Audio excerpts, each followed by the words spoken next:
Tell me what happened.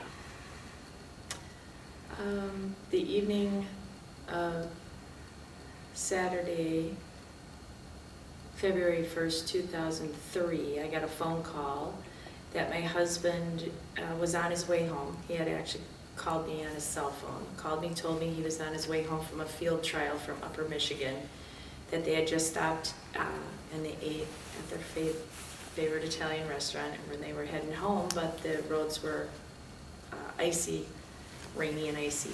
So he was going to slow down even more, he said, so he'll probably be driving about 35 miles an hour.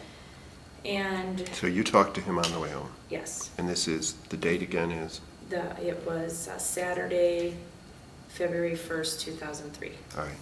It's about About 7 o'clock. 7.5 years ago? Yes. So it was about between 6 o'clock. It's about 6 o'clock in the evening.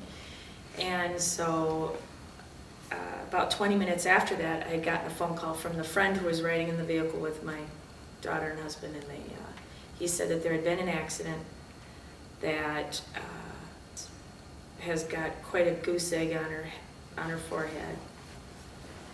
My daughter has a goose egg on her forehead, and she was breathing on her own, but unconscious. And they were taking her out of the vehicle to the hospital. And I asked, well, how long will that be? And he had said it'd be about 25 minutes before they get to the hospital. And What I said, hospital would that have been? Howard Young Medical Center. And where are you from? We're from St. Germain, Wisconsin. Which is where?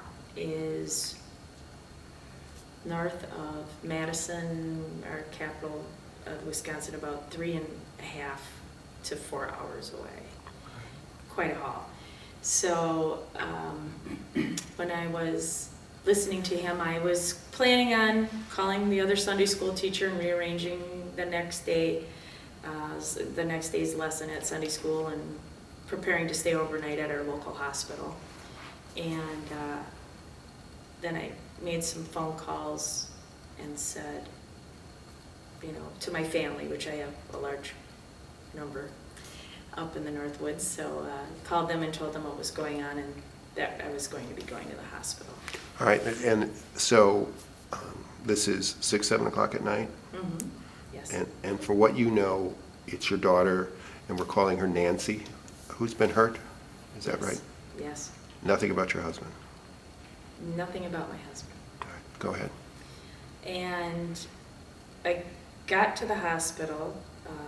The Sunday school teacher that I had was also a lay minister at the hospital, and he said, well, I reserved a room for you, a larger conference room for you, because I know you've got a lot of family. And he said, is there anything I can do? And I said, well,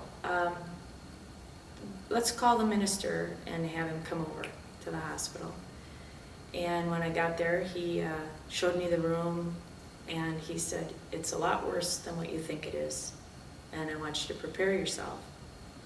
And so right then I could feel my knees get really weak, and I could feel the color just drain out of my body. And I'm a pretty strong person, and I'm kind of, in charge of a lot of things, so I was really surprised I was reacting like this. But we had just had several car accidents of teenagers in the area, in our local area, and seeing them come back in for therapy and rehab, which is the department I work at the hospital. I was watching these teenagers come in and thinking, oh my gosh, they have such strong families, and let's hope this never happens to me. And it happened. And I walked in, and the first thing I saw, other than Maria in the bed, she was getting sick. She was awake? No, she was unconscious but vomiting. And I looked on the floor, and there was all of her clothes, and I realized that she'd be mortified if she knew anyone was looking at her without her clothes on, because they cut everything off. So her snowmobile suit, her underwear, her shirt, everything was laying on a pile on the floor. And I walked in, and she was getting sick, and I kind of rubbed her foot, and I said, Mom's here. And then I was pulled out of the room by the doctor. And that physician had told me that it's bad, and we need to take her in for a CT scan and to try to call family because we're going to have to transport her to a facility that can handle a brain injury.